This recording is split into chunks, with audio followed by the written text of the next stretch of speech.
apparent here, economically.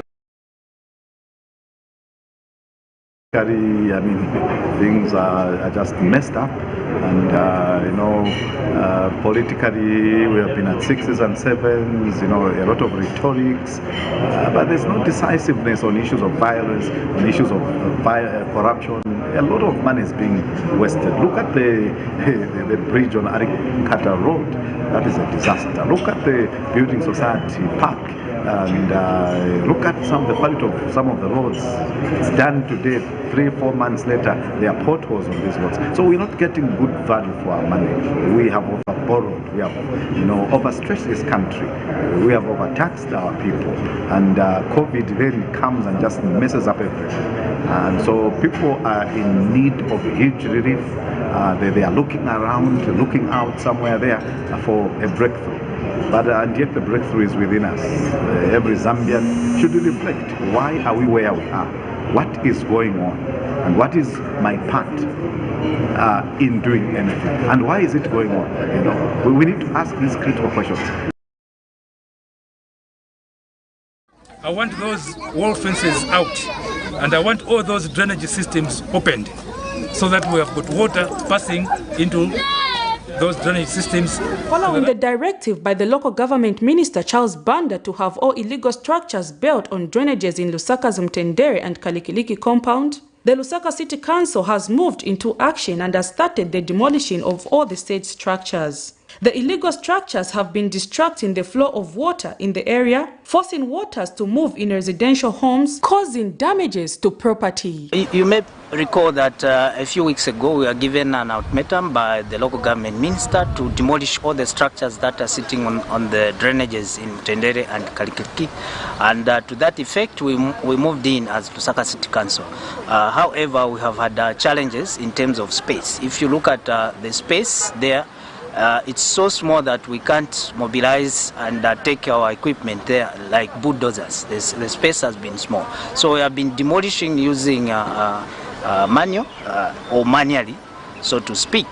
And so that's why we have gone beyond the 4 days that was given by us. Otherwise, we are on the ground. But our appeal again is that people that have built on top of drainages should not wait for us to go and demolish. It's common sense. They should just own up and start demolishing so that everybody benefits from that. The floods there is because of this same reason, and we don't anticipate that people will still continue with their illegalities. It's better to own up and do the right thing. It is hoped that this will be a lesson to all those who are in the habit of building illegal structures. Prudence Chota for Camnet TV News. As the voter registration exercise comes to an end today, Sunday, the 20th of December 2020, some eligible voters might still be left uncaptured in the exercise. A check by Camnet Television has found scores of people at some centers trying to acquire both their national registration cards and their voter registration cards. Some centers have also recorded a low turnout, especially those in urban places. And the Lusaka-based clergy Dr. Danny Pule has called on the Electoral Commission of Zambia to consider extending the exercise. I further want to say that despite, of course, the queue is moving fast here, and most people were discouraged from coming because they thought it would be like the previous time when there were a lot of people. There is improvement, and at the same time, my call is that there is need for further extension, because we are getting reports from different parts of the country. There are places where they haven't even gone back, some polling centers. So it's important that the Electoral Commission extends the voters' registration by probably another 1 week. And some residents spoken to have equally expressed concerns that they might be left out due to the slow process that has characterized the entire exercise. Jibalibema voters card. Funika once abatisiriza so that ititenga ma voters card mkati. Lecho nechifuni. Ama ya kusenda ma voters card babefa ikafuthi babike kwa at least 2 weeks so abantu bakwanisha ukusenda ma voters card. Kai apa mwana kambira ti lero last day. Sifuna konkhala last day ndafya ikakhala last day bantu bazajubirika nibambiri bantu muone bali pa malaini bafuna voters card and then when batenga marriage bakatenga marriage ndiye peka zafunika kutenga na voters card manje kama last day bantu bazatenga kwanje. We need extension of the days because definitely, as you can see right here, the crowd is actually increasing every time. We are actually many. All of us, we got our right. You know, voting is everyone's right. We want to vote as many as we can. So actually the day cannot actually end here because we are still there. Echo tulomba kwa fiati ya Tracy barunde kwa ma daisy cause na chipesa sana cause lero twaliro fya marriage then nomba tule share press then ngato share press so lero namba ti balera ndati natfulisha sana so nomba ngato senya marriage lero tukashara register sana as a vote. The decision has now been left in the hands of the Electoral Commission of Zambia to either follow the plea of the citizens or be satisfied with their achievements. Prudence Chota for Camnet TV News.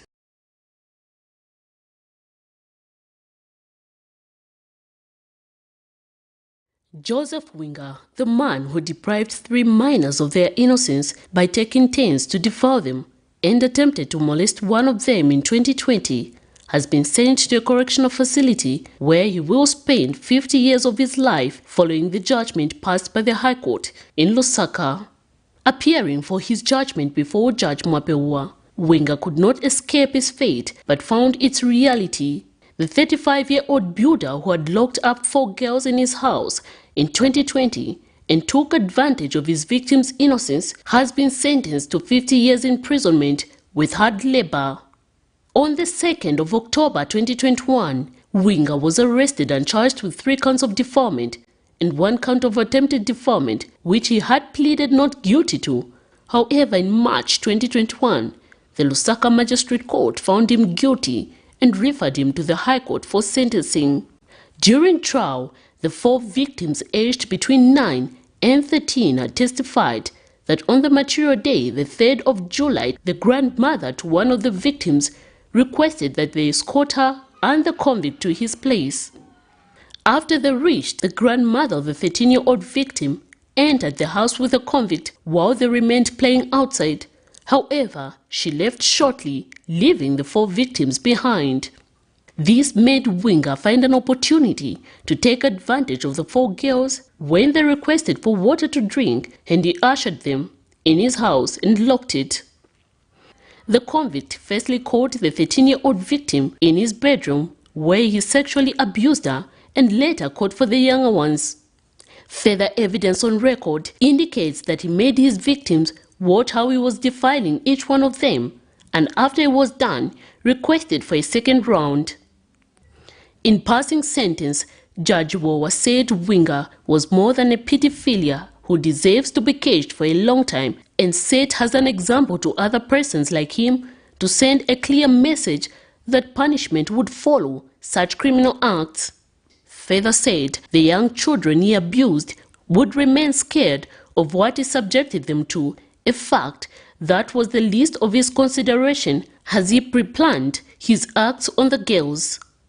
The court then sentenced him to 14 years for attempted defilement and 50 years on each count of defilement, which will run concurrently, which means the convict will serve 50 years imprisonment with hard labor. Miriam Kaimba reporting for Camnet TV News.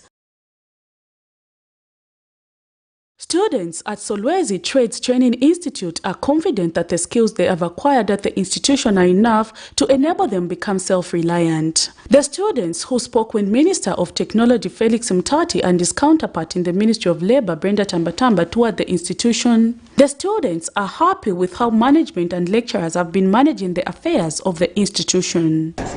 It wasn't easy to find a lady repairing a vehicle. So I thought I wanted to be one of them. If it means being the first one, may I be the first one to repair the vehicle. A lady can also do it. What a man can do, a lady can do it. I can also do it. That's why I You're fully equipped. Fully equipped. Even as you can see with my colleagues here, we prepared our full PPE. Yes. And using helping. preparing for the same exams. And Mr. Mutati says government is working at ensuring that young people in the country become their own chief executive officers and employ others. Can you imagine under 3 months in this carpentry workshop, the competences have been delivered and they're able to produce the desks that we are sitting on. And therefore, government's policy that will no longer import desks is being realized. These general managers can each be given a portion to deliver desks in 2022. And Labour Minister, who is also Kasempa Member of Parliament in Northwestern Province, says a ministry has a vast role to play in identifying skills that are relevant in the labour market through visitation of tertiary institutions. You're doing a great job, Kwanbula and FQM. Thank you for coming along.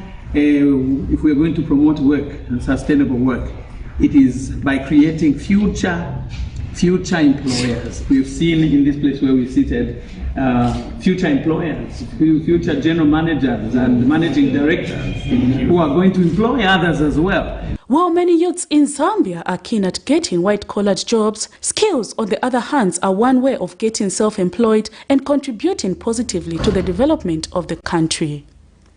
Prudence Chota, reporting for Camnet TV News. Citizens will now be able to register issues affecting them through the Urban Planning and Housing Observatory online platform. The platform seeks to promote inclusive development and systematic approach towards identification of community challenges, as well as participatory planning and inclusive and informed by authentic data, which is citizen-driven. Minister of Local Government and Rural Development Gary Nkombo acknowledges that population growth in urban areas is increasing pressure on demand for services such as land for development, housing, and related services, which include roads, water and sanitation, health facilities, and several others, which he said need urgent attention. Mr. Nkombo says the New Dawn government is committed to responding to the needs of communities, adding that they do not care if they are going to lose political favor for doing the right thing for the betterment of the country. That we will not think with our hearts, we will think with our heads. And unless we repeal the laws that govern the establishment of housing settlements, we will have to do the extremes, meaning to drop down any illegal establishments that are built, whether by the high society people or those at the low enclave of our society. It will be done. And we will be desirous of being reminded that we lived to follow the law rather than to mutilate it. And if the political will is going to exit from our favor as a result of doing the right thing. Speaking during the same event, UN Habitat representative says housing is inadequate owing to the fact that budget allocation is very low, as he assured technical and financial support to housing development in Zambia. Zambia's urban planning has actually been, to a very large extent, very reactive to what has been happening.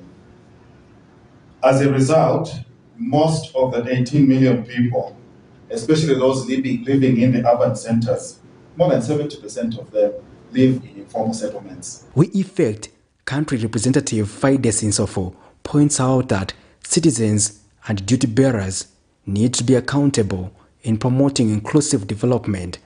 As we go on interacting on this platform and we continually, to make sure that citizens are able to hold themselves accountable with some of these challenges, but also citizens inform and hold government accountable in terms of service provision, then definitely this too is going to be very effective in the way we're going to channel issues and improve our living conditions. And the issues of cholera will be a thing of the past. Civic Forum on Housing and Habitat Zambia Executive Director Grace Mutonga says the Urban Planning and Housing Observatory platform is key in promoting citizen participation in local governance. Looking at the system from the theoretical side, that was at the point where we're designing it. We're also now looking at the issue of building the capacity within the local authorities and also the councillors and communities. The evaluation process is we're going to invite all the stakeholders to the table and just look at how did we perform, where did we go wrong, and probably provide recommendations of how we can best move forward. Patrick Soko, Camnet News in Lusaka.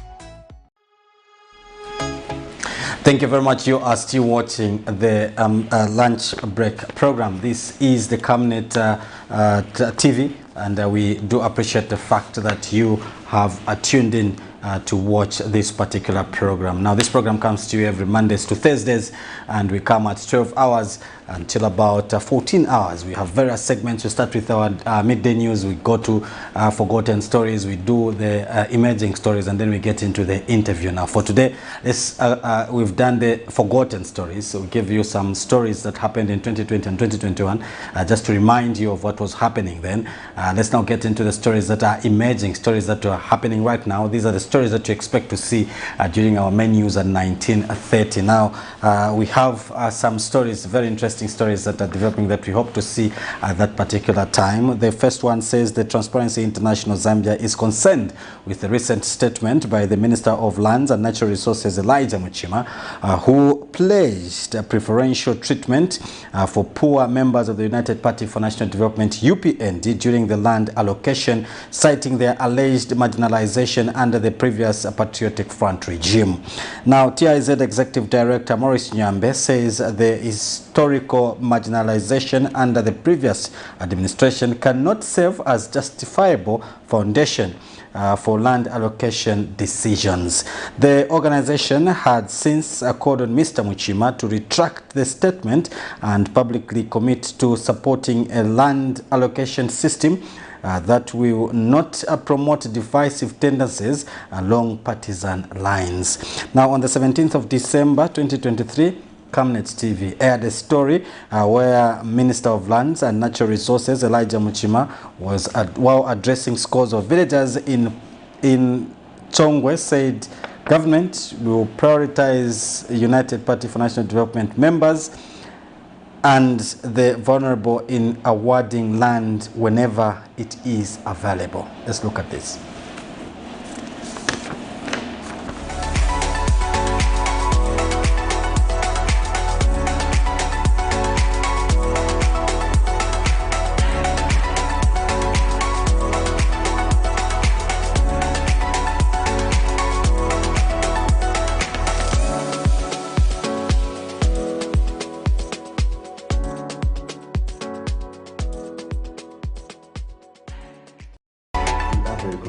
By the statement that has been attributed to the minister concerning land allocation. Whilst it may be true that the previous regime perpetrated a system of land allocation that disadvantaged certain people that had particular political affiliations, you cannot use that as a justification for continuing that wrong, because as we all know, two wrongs do not make a right. And so if you look at even the 2021 land policy, it is very clear concerning some of the key attributes that need to be put in place when it comes to citizens or people accessing land. And one of the key things that has to be looked at is the issue of equity.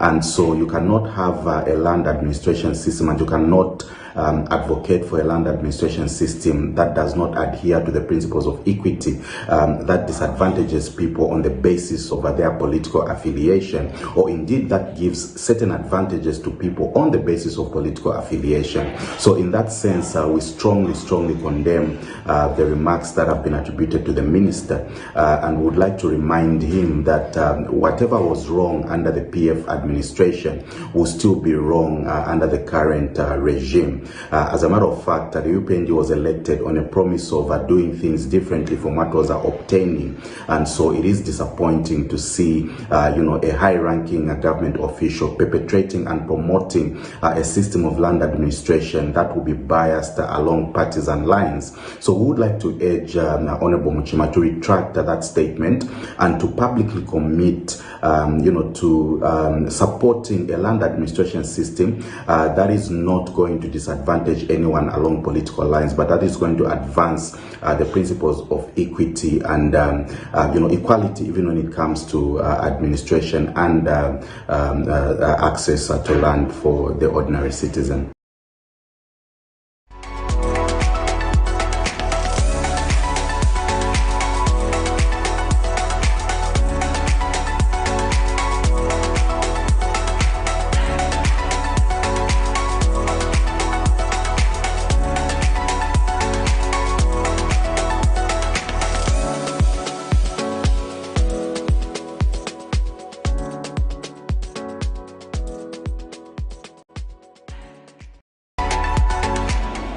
So that is TIZ as regards land allocation, reacting to a statement by the Lands and National Resources Minister Elijah Muchima. Now moving on, another story says a new Congress Party NCP President Peter Tanda says the UPND should explain its motive behind the removal and reintroduction of roadblocks across the country.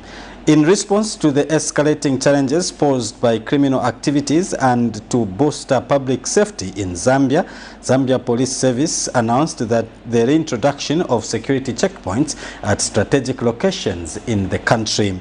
Now, Pastor Tanda has told journalists in Shiwangandu that this move has been suspicious. He wonders if the UPND government, through the Ministry of Home Affairs and Internal Security, was not aware of the security risks the move posed to the nation by way of removing the security checkpoints. Now, he said this is the more reason why people are skeptical about the move to remove the roadblocks, saying it was not making sense at all.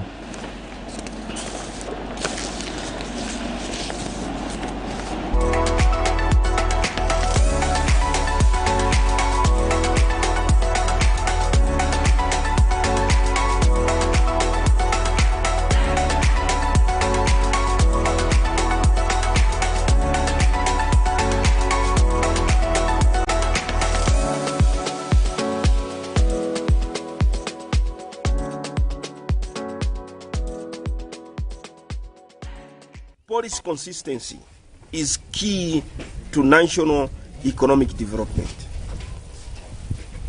Recently, the Minister of Home Affairs issued a statement and a statutory instrument that there shall be no roadblocks everywhere in the country. We warned, another political party warned, that that is a threat to the security and peace of the country. Today, the roadblocks are being reinstated.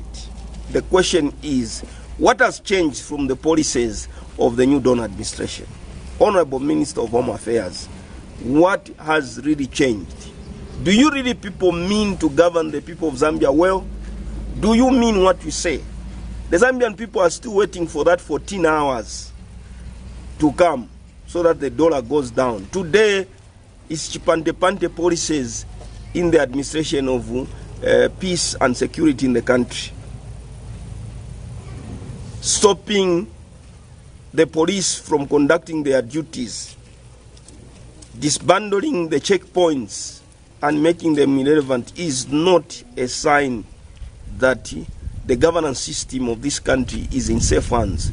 To the people of Zambia, I want you to know that there are rumors of certain things that have been moving from the mining sector, from other sectors and others. There are things that have been moving within this period that checkpoints were not being conducted by the Zambia police and other relevant authorities.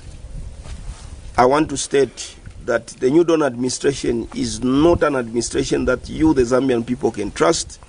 And I want to urge the Zambian people that going forward, let's do justice, let's do the right thing, and retain the right political party in office, choose the right leadership in office. And I want to state that at this point in time, we as New Congress Party shall participate in all the elections that are going to come, because we will not sit down and watch our democratic space dwindle or go down at the hand of selfish individuals.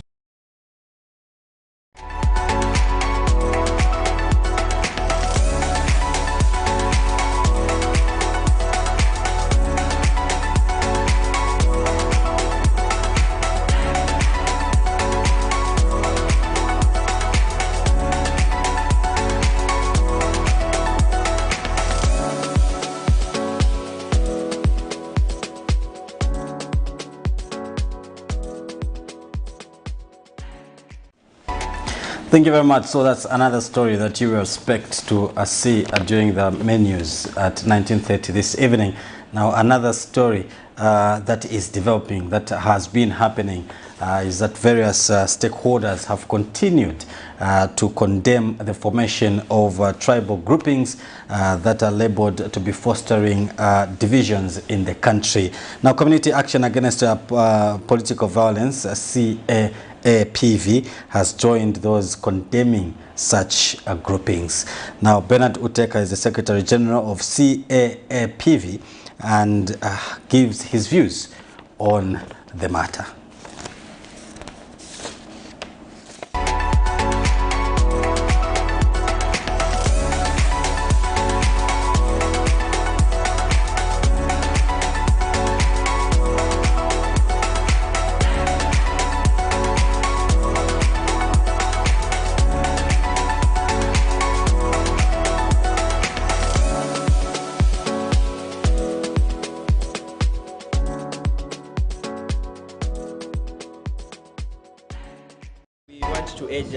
Citizens across the nation to ignore any individuals or group of people that aimed at spearheading the issues of regional or tribal talks in the name of bringing or talking about developments in these areas.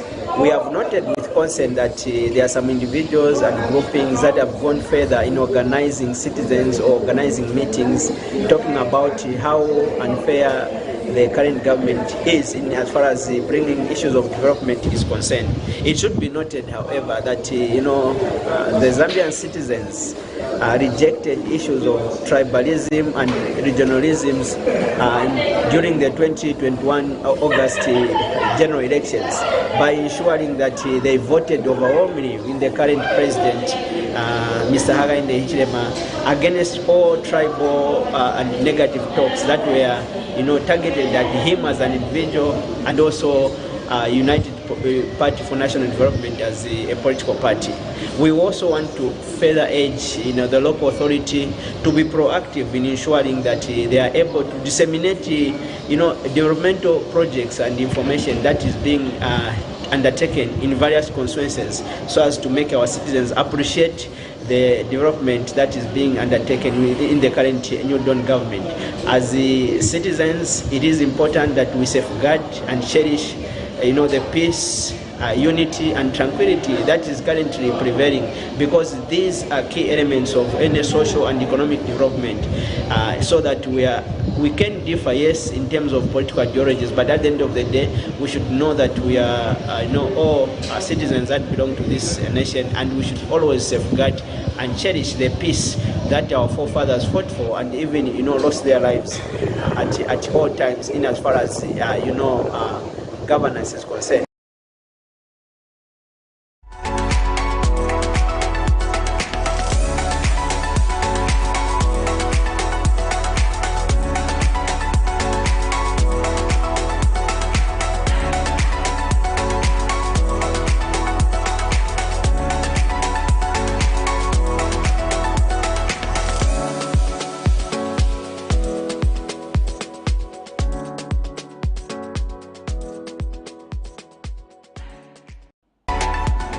So those are the emerging stories that you expect to see during our main news at 19:30 this evening. So remember that you can get in touch with us via our Facebook page just to give us your comments and contributions as regards what we are looking at today.